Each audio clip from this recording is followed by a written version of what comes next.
courage is tackling really difficult things to set yourself apart from your competition. So I always found it really exciting to hunt for the tough stuff that needed to be addressed so that we could really make a step change in our performance and outperform our competitors. Courage to me means just to be able to step out of the crowd at this point. What really matters is to take courage and to take lead either of that group or as an individual. Courage to me means facing things that others won't face, knowing that you're going to conquer it. Leadership is simply influence.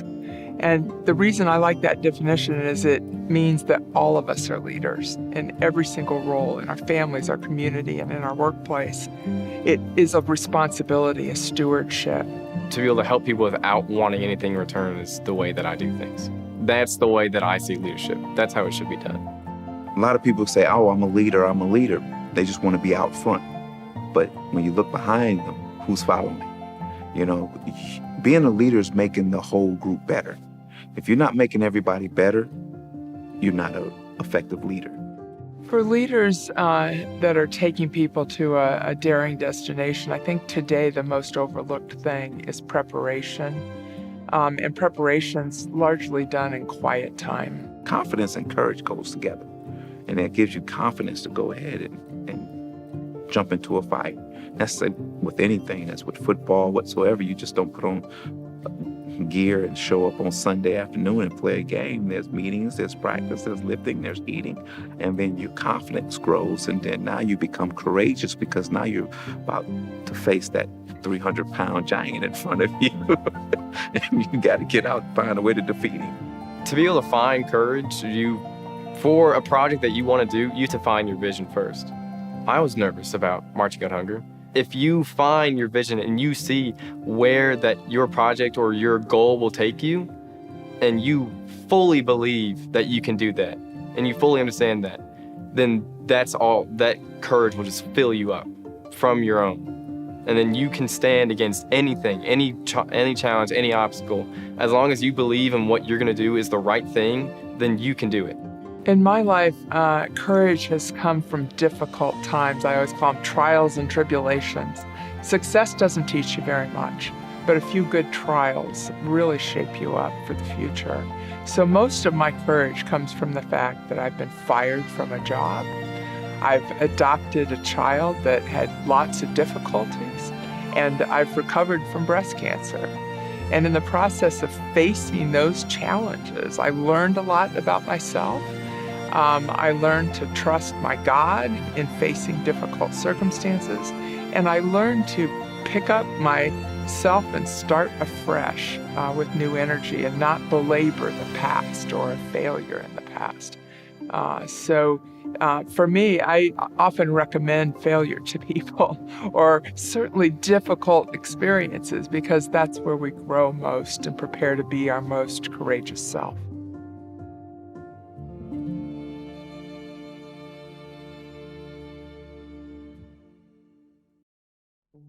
Good evening and welcome to tonight's event. My name is Lauren Miller and I serve on the Board of Directors for Growing Leaders. It is truly my pleasure to serve on the board because as a former second grade teacher, mother of a 6-year-old, wife to a principal, and consultant to business leaders, I've witnessed firsthand the importance of developing leaders of all ages who have strong IQ, but more importantly, have high EQ and AQ, emotional intelligence and adaptability.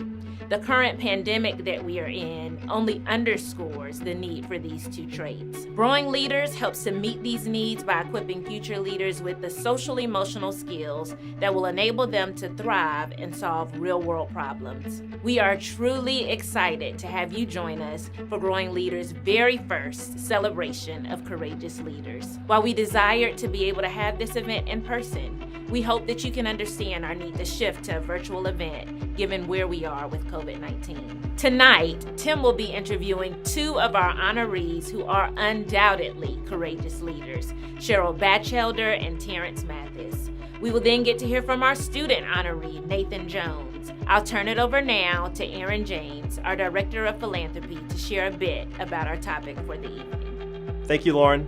Good evening. My name is Aaron James, and I am the Chief Philanthropy Officer at Growing Leaders. As a father of 4 Gen Zers and a former collegiate athlete, leadership has been an important part of my past life and in my current role as a parent. I believe tonight's interview topic, courage as a leadership attribute during challenging times, is particularly relevant to all of us and has application well beyond the current health crisis. So without further delay, I'd like to introduce Dr. Tim Elmore, founder and CEO of Growing Leaders, a best-selling author and national leader on Generation Z. Tim, it's all yours. Thank you, Lauren. Thank you, Aaron. And thanks to all of you for joining us today for our first annual celebration of Courageous Leaders. We actually have people joining us from all across the country, from New York to California. Hi, family in California. Glad you're joining us. And then also from several nations around the world, some Latin American countries, some in Africa, Egypt, in Asia. So we're thrilled to have you with us. We're pretty excited about this. I am Tim Elmore, the founder of Growing Leaders. We are a nonprofit organization based in Atlanta that partners with schools, businesses, and organizations to develop a whole new generation of authentic leaders, and I might add, courageous leaders. Now, we began planning this event a year ago in 2019, and needless to say, we had no idea what 2020 was gonna bring our way.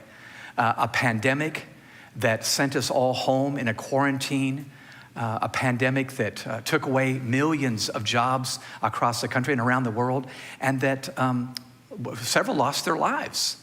And then protests across the country and the world for social justice and racial justice, where hundreds of millions of people are participating to make sure there's equality around the world.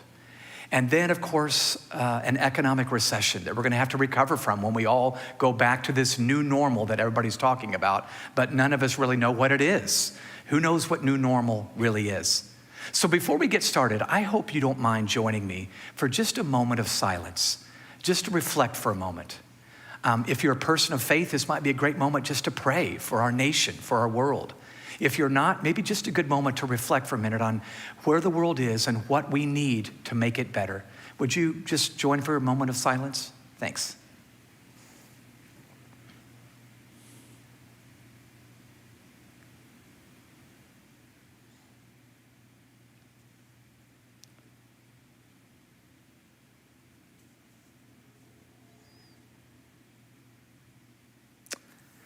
Thank you.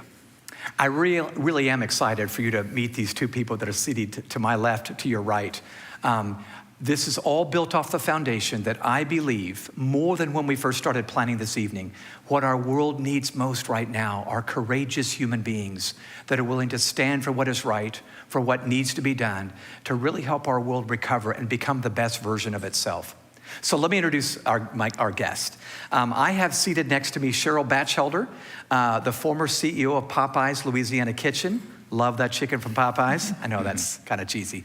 And then Terrence Mathis. Terrence, you played football right here in Atlanta for the Atlanta Falcons, a Pro Bowl player, a receiver. For a while held the record for most receptions. Yes. How cool is that? And yet, as much good as you did on the football field, I think you've done more good since you left football. When you stop playing and start working. Just kidding. Yeah. There you go. So I want to just share, I know you feel like ordinary people, you don't claim to be heroes or you don't claim to be perfect, but I feel like you represent what our world really needs right now. Courageous people who lead the way, who do what is right instead of what is unethical, who do what is hard instead of what is easy, and who do what is unpredictable and risky, when it would be easy to do the predictable and the safe thing. Don't you agree? I mean, we have too many leaders that just play it safe, maintain the status quo, and we don't get any better. We were just talking about this with a protest a minute ago. Right. So we've got to do better. And I want you to help us do that. So if you don't mind, I want to jump in. I've got a number of questions I want to ask you both to weigh in. The first question I thought would be easy to answer for both of you.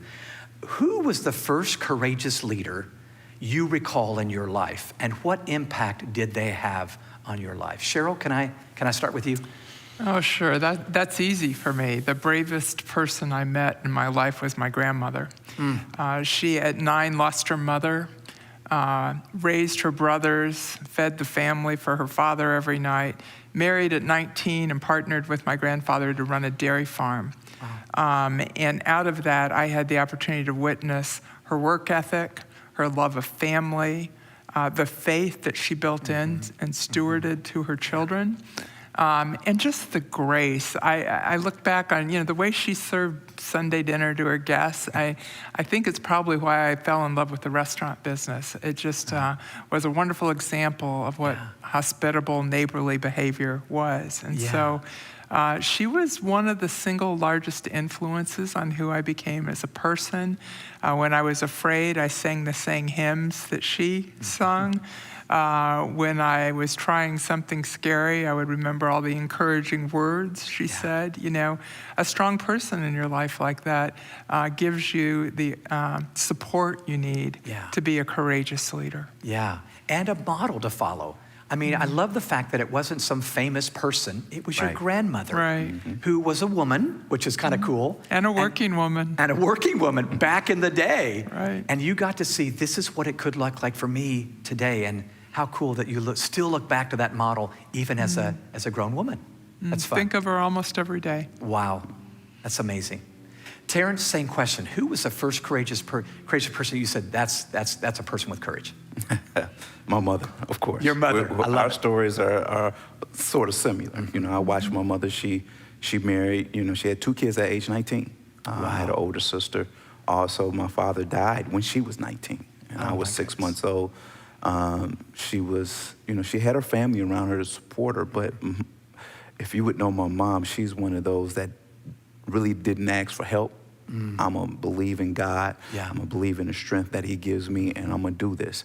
A few years later, she got remarried. I had 2 younger sisters, and a year and a half later, he walked out on us. Oh gosh! So my mom was left to raise 4 kids by herself. But she wanted the best for us.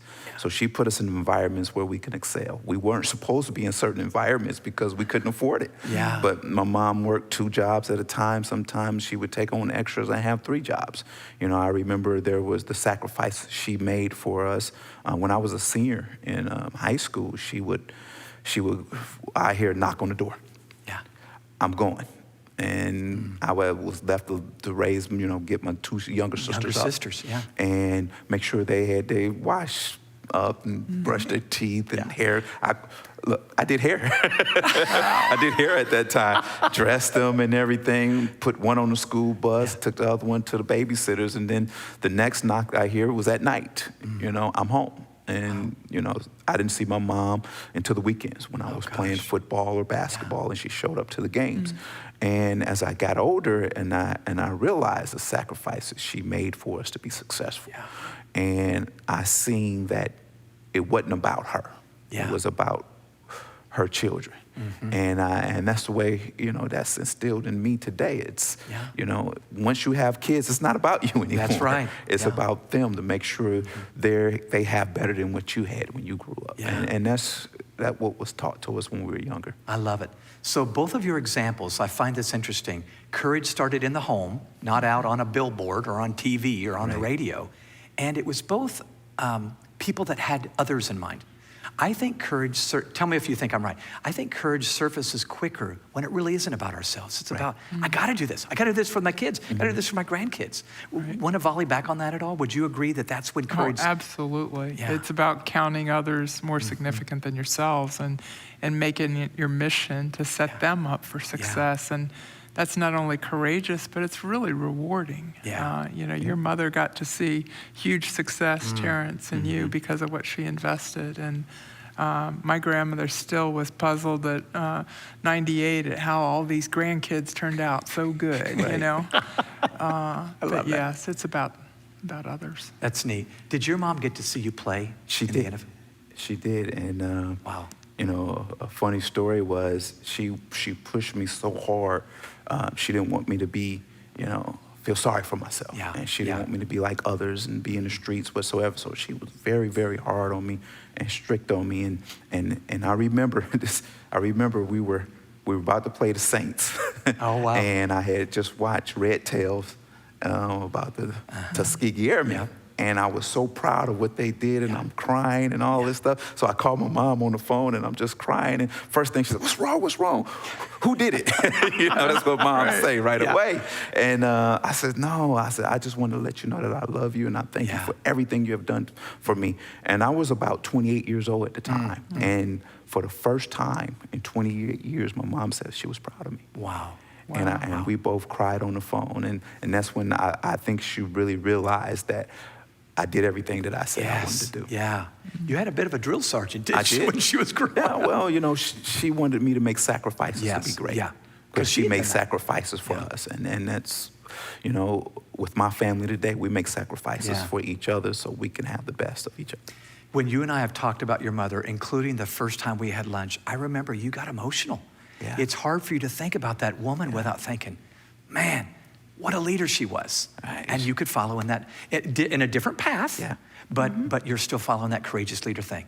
Yeah, That's so exciting. She was very, very special. Yeah. It hasn't been a year yet since she's been going, and I think about her often. I And bet you do. It's just, you want that voice to say, "Hey, it's okay. Yeah. Go ahead and do this. Yeah. It's fine." But being around her and the kind of woman she was, that she would say, "It's okay. Yeah. Go ahead and do that." You can hear her voice. Yes, That's so exactly. good. Well, more questions to come, but we want to take a quick break. Viewers, I want you to get to meet some of our partners that are courageous leaders in their own right. I want to skip over now to Patrick Irwin, who is a music teacher, band director at Hillgrove High School, just north here in Atlanta. Patrick uses the Habitudes content that we've put out to teach social and emotional learning, leadership to his musicians day in and day out. I think you'll like his story. Patrick? Having been a band director in Georgia for 15 years, I've taught thousands of students, and I've helped to equip hundreds of courageous leaders. A huge change happened in our program when we discovered Growing Leaders and Habitudes. It has really affected our ability to equip young leaders to be courageous, to be themselves in the face of their peers, and to lead one another well. One student that this program has had a significant impact on, his name is Logan. He's graduating this year. And if you met Logan, you would wonder to yourself, is Logan real? Is Logan actually like this all the time? I've thought this myself many a time. But as I've grown to know Logan, I understand that this is who he is, and Habitudes has helped grow him into the leader that he is today. The first time we really connected, we were talking about the oversized gift, and Logan and I were able to have a conversation about how he has these massive gifts that he's able to impact people with. He just needed to continue to work on the maturity to use them well, and to use them for the betterment of all of his peers. The other habitude that he really connected with was the velvet-covered brick. I saw a light bulb go off in this young man's life when he learned that he could be relatable and soft and kind on the outside without having to sacrifice his standards on the inside. He really changed his leadership going into his senior year, and it was just blossomed into this amazing person. He was the drum major of his high school marching band, but he was also voted homecoming king for our school of 2,400 students.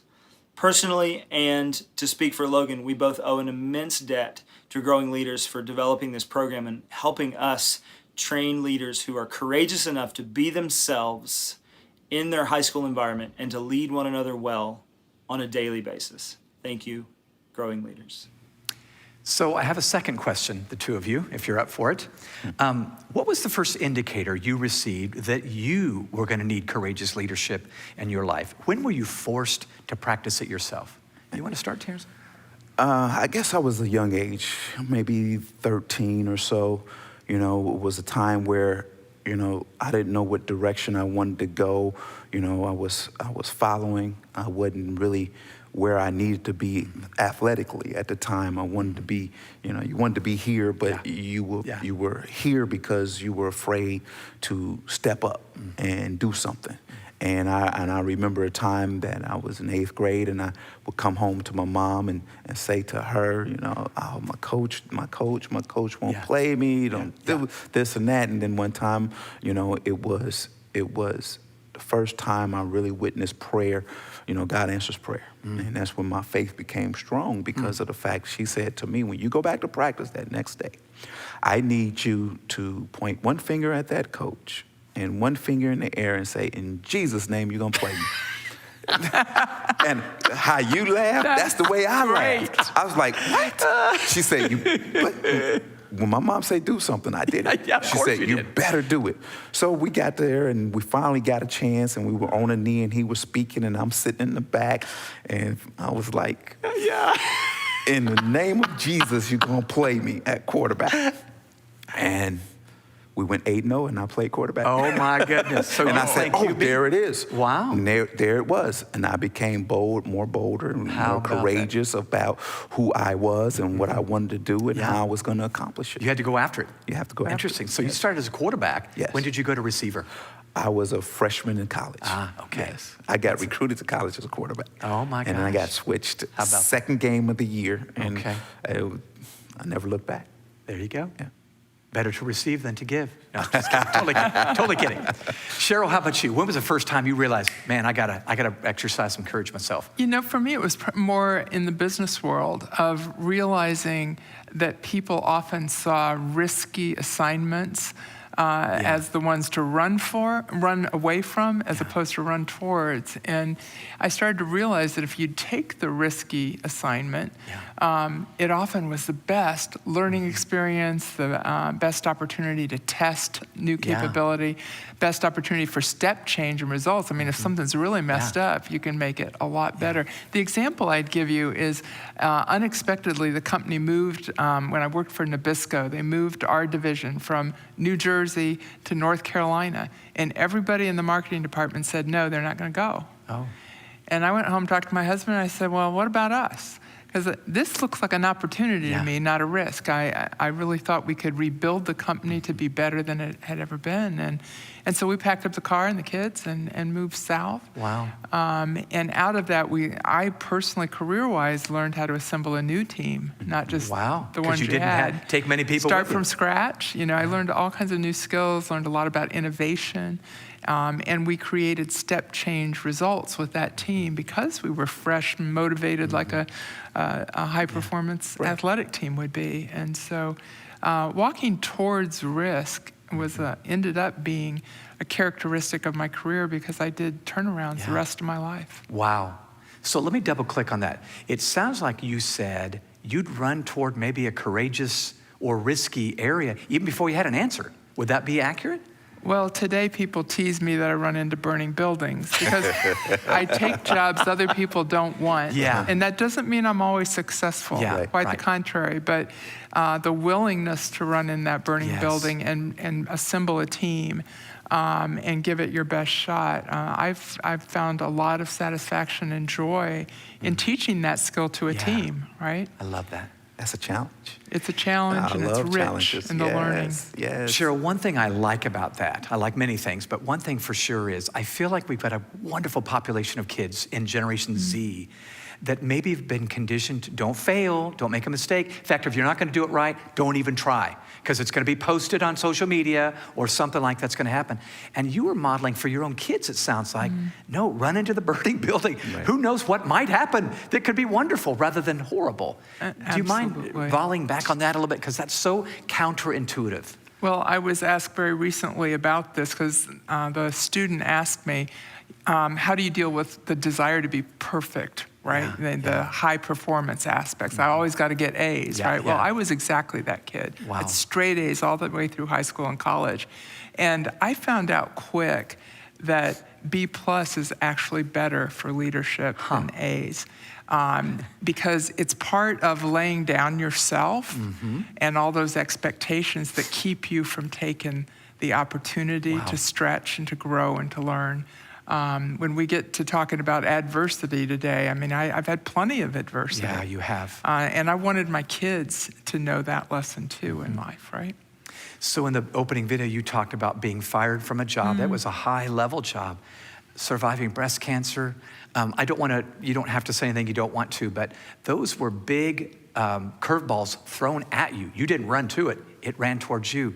Would you give any advice in that area where you got to respond courageously too? not just run to Well, it. I often say that was a very humbling time and it was a humiliating time, Yeah, right? Because yeah. when you publicly fail in leadership and it's in the newspaper and your Yeah. kids ask you about it and that kind of thing, really tough way to learn in public. Yeah. I'm sure you experienced that in yes. football Yes. where you're coached right on the field, right? Yeah.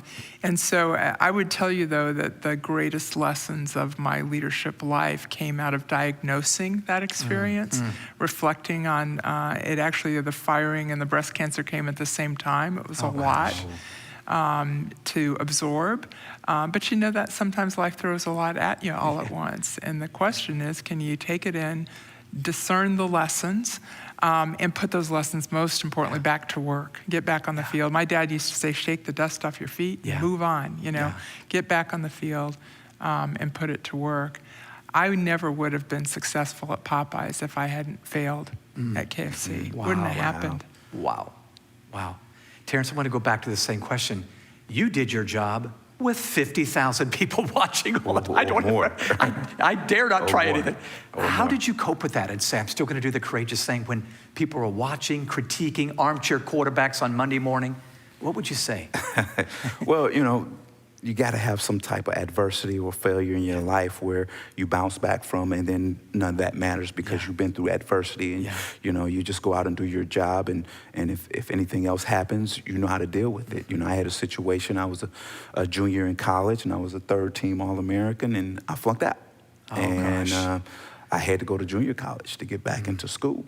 And that was publicly, humiliating. Yeah. It was in the newspapers. Hey, this All-American. Here's another one that just not gonna make it whatsoever. There were people betting on me not getting back into school and making it.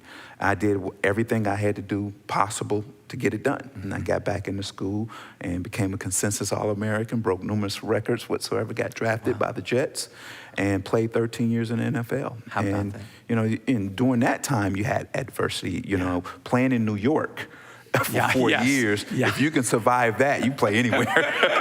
You play anywhere. I remember a particular game, my fourth year, we were playing the Cowboys, and it was a windy night, and it was raining a little bit, and we were down by 5 points, and with about less than 2 minutes to go in the game. So I'm punt returning at the time, and I know we were going to get great field position. All I have to do is, I was like, okay, I'm going to catch this, and I'm going to score. Yeah. Or if not, I'm going to get us closer to scoring. Yeah. So as the ball was in the air, it started coming down, and it was fluttering. The wind caught it, and I misjudged it. And I bobbled it, and they recovered it. And 3 downs, nil down, game over. After the game, I'm in the locker room. I'm distraught. I go in the area of the locker room where can't nobody find me. Yeah. And I hear this voice asking, where's Terrence? Where's Terrence? And it's Ronnie Lott. I played with Ronnie Lott. So Ronnie Lott finally finds me, and he grabs me by I still had all my uniform on. Yeah. And I'm sitting on the floor. He picks me up and have me against the wall, my feet dangling and everything. He says, I don't ever want to see you like this again. You did not lose this game for us. He says, it's a team thing. He says, I don't ever want to see you like this again. Wow. And after that talk, I wanted the ball in every situation when we needed it. And I didn't care if I dropped the ball or didn't score because I knew it was going to be another day. Because I tried. I had the courage to go out and try. I wanted to win football games after that for my team, and I won a few in my lifetime. Yes, you That's did. awesome. That is so cool. Well, more questions to come, but listeners, I want to take you to another partner. Growing Leaders is partnering with a number of great people around the world. In fact, Habitudes, our content, is in 72 different countries now. One of the partners I'd love for you to meet at this point is Scott Steelman. He works with Global Effect in the Dominican Republic. And he's a leader who shares the Habitudes and shares insights in a very unique and different educational context.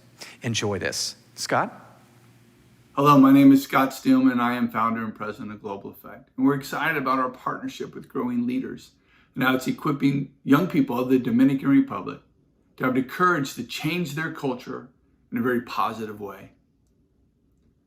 We love the images and the creative lessons that are in this program, and that's what makes it so powerful and transformational in the lives of students. Over the past 3 years, we have seen incredible and very tangible results and how this program is helping students not only change their habits, but change their attitudes in a way that not only impacts their own life, but is a positive influence on others. Let me tell you 2 stories about how this is so true. One is Jorlani. Jorlani grew up in extreme poverty, abandoned and neglected all of her life, had suicidal thoughts, and was very depressed. And it was after going through these lessons and going through the different images that she realized that she had a real purpose in life and that she was created for more and that she could be a leader. And so she began to apply a lot of these principles to heart. And through that, broke out of depression and was able to have a positive influence, not only in her own life, but also in her family. And then there's Catherine. Catherine had a very low self-esteem because of the way she felt like the way she looked and because of the way others treated her. But it was that one day when she was in the class and they were going through the lesson of the Golden Buddha. And she realized that in order to be a leader, that she needed to find the gold within herself. And she did that, realizing that it was her values and her inner character that made her who she was. It didn't matter what other people thought about her outward appearance, but who she felt like she was inside. And that began to help her transform her life in a very positive way. We are grateful for Growing Leaders and how they're helping us change the culture in a very positive way in the Dominican Republic. Thank you very much. Okay, so I have another question. This is a broad question. How have you called up courage when you needed it along the course of your life, maybe even career? Cheryl, we want to start us off? Sure. I think one of the things about my career that required courage was being the first woman in the room all the time. I was joking with someone earlier today, you didn't always get a lot of positive feedback as the first woman in the room, right? Because you were different from everybody else.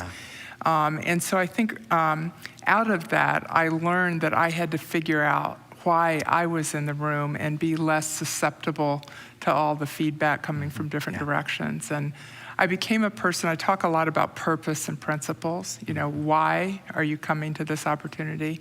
And what are your principles? Because at the end of the day, I'm a person of faith. I want to be judged by my beliefs and my ability to live those out in the world more than other people's feedback. I'm sure you've heard the statement, live your life for an audience of one.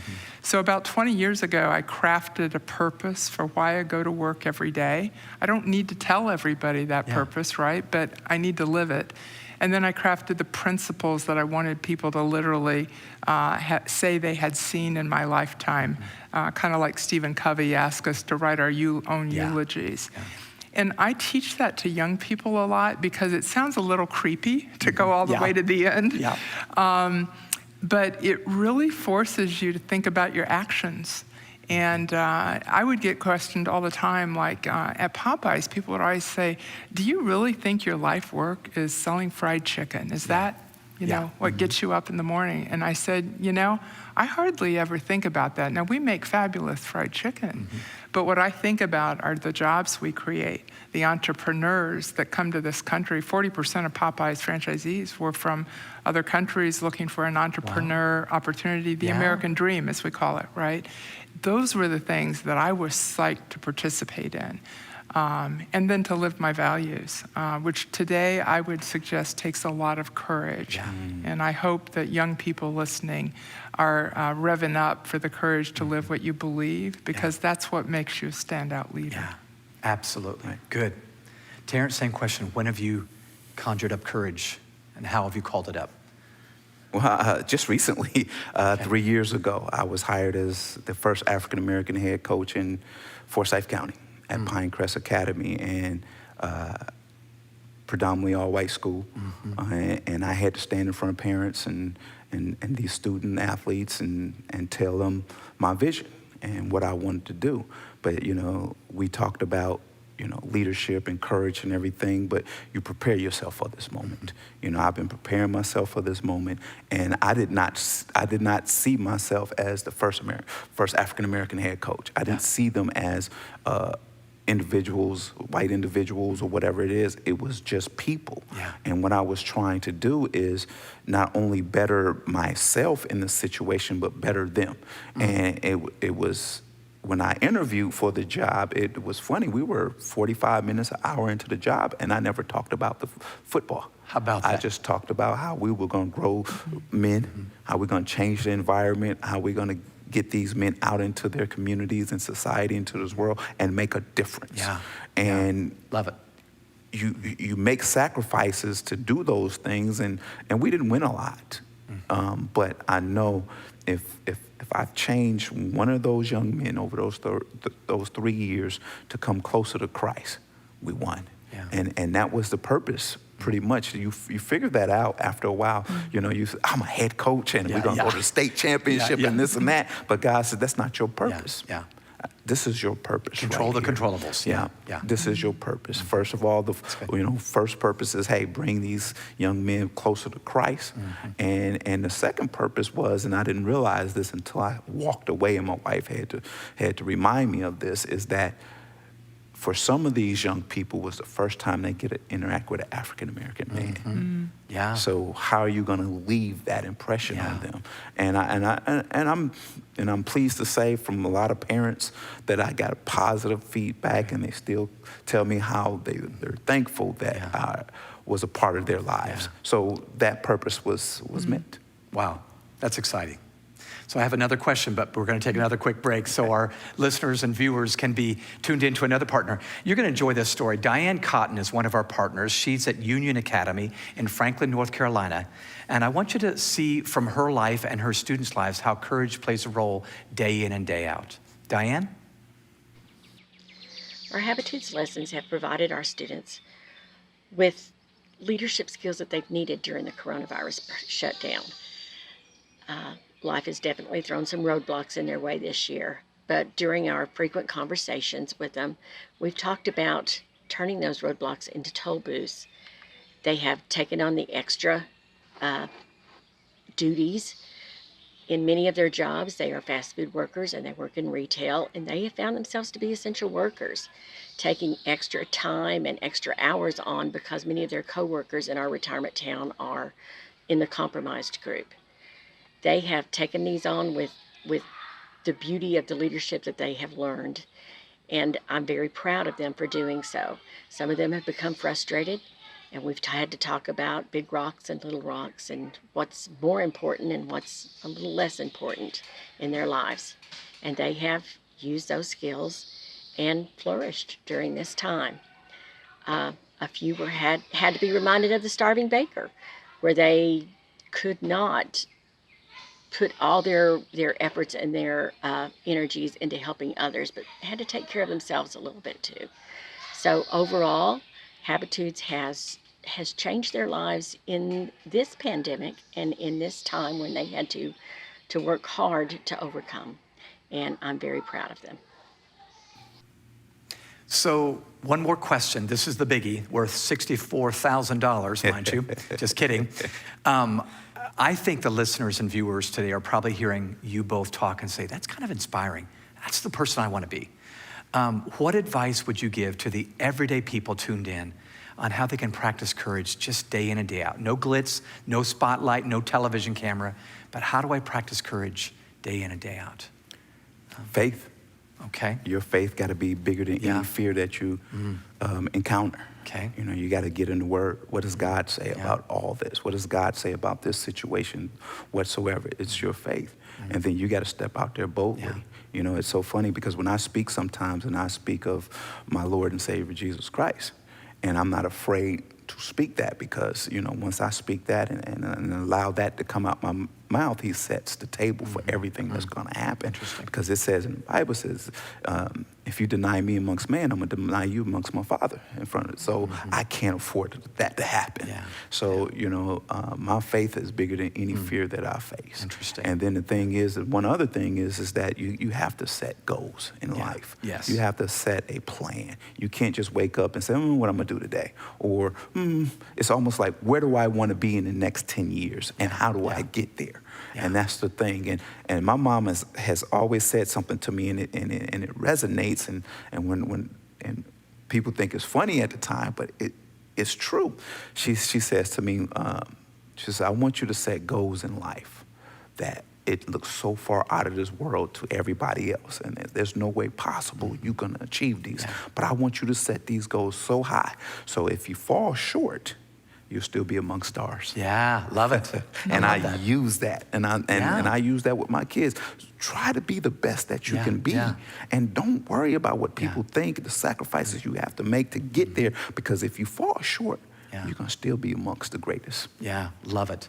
That reminds me of a phrase. We believe that young people want to do something that's very important and almost impossible. Right. And I think that's just ignites the human heart. That does. I love that. Cheryl, how about you? Well, you know, the reason I've always loved your work is you really walk people through all sides of the values and beliefs that are essential to leadership. And for me, courage, the other side of the coin, has always got to be humility. What I said about servant leadership in my book was a dare to serve leader has the courage to take you to a daring destination, but the humility to go with you on that journey and make sure you make it to the top, right? And so I really think that's a value that's not taught today, and it does come from faith. I was reading A Purpose-Driven Life early in my career by Rick Warren, and I love the first paragraph. It says, it's not about you. Right. Yeah. And I think if all of us would look in the mirror and say, the purpose of my life, it's not about me, would lead us to what God intended for our skills to be applied to for his purposes and his kingdom. Now, a pragmatic part of that, the difference maker in Popeye's leadership team was that we put the franchise owner above our own interests. So there's corporate? There's corporate Popeyes, and then franchisor, the and franchise. then the franchisee owns the actual restaurant. And we said, if we make them successful, that is what will determine our success. That's why we wanted to be measured.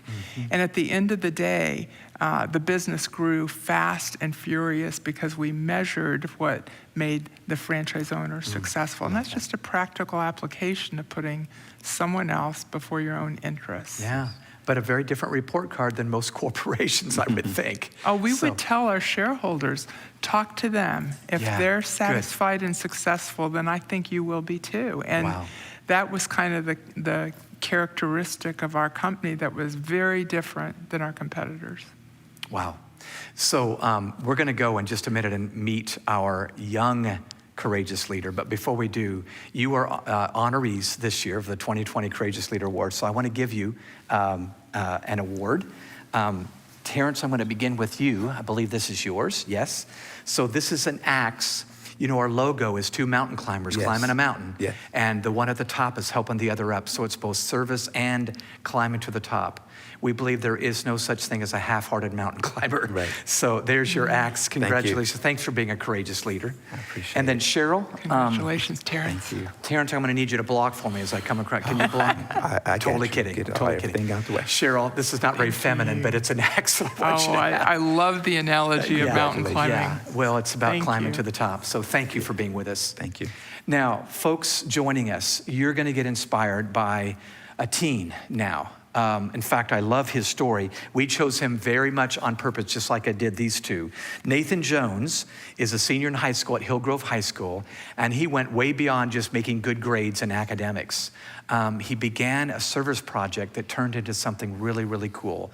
So our 2020 honoree from the student point of view is Nathan Jones. Nathan, talk to us. Thank you to Growing Leaders for having me be one of the Courageous Leaders honoree. As this is a place that I strongly look up to and for what they do for the community, I just want to say thank you. This actually reminds me of one of the habitudes that we have. It's the half-hearted mountain climber, and it's about being able to put in all of your effort and not just stop when things get comfortable, but to keep going and not just settle for comfort, but to go to the top of the mountain and reach that goal. In order to march out hunger, I have been going to Compton Elementary every Monday, and any parent who brings their student with them can get a bag of meals throughout the week to eat. And we also hand out books as well through there, and just to be able to meet face to face with that person and give them food is what I just keep trying to do during this quarantine. There are people right now that are afraid to step outside. But I choose to be the person that tells them, say, I will go outside for you, I will get your meals, I will get your food, and I'll bring it back to you so you don't have to go outside. And that's the way that I've drawn on my courage to help others in this scenario. During the quarantine, there's a lot of time on your hands, so it's really easy just to lose track of it all. But I normally try to make sure that I take some time out of my day to make sure that I write down some new ideas or just think about what I can do to improve. And if I get a really good idea and I want someone to know about it, I'll contact one of my friends and then I'll ask him, hey, is this a good idea? Should I keep doing this? And he will help me out. Thank you to Growing Leaders for giving me this award. And I gotta say, it actually reminds me, my mom showed this to me a couple days ago. She was going through my high school graduation stuff, and I made this in kindergarten, and it says, my dream is that there would be enough food in the world for all the people to eat. I made this 12 years ago, and this has been my dream ever since. I've constantly been having to maintain and remember that this is a goal that I've wanted to achieve. And it takes a lot of courage to stick with this for so long, but it means a lot to me, and I'm glad to know that I'm still on the right path. Thank you again to Growing Leaders, and I'm excited to start my internship and help build the future generations of leaders to come. So I hope you enjoyed Nathan's story like I did. Our goal at Growing Leaders is to equip millions of Nathans and Jessicas and Jordans who are graduates that enter the world who know how to solve problems and serve people. Solve problems and serve people. In essence, that's what we think leadership is all about.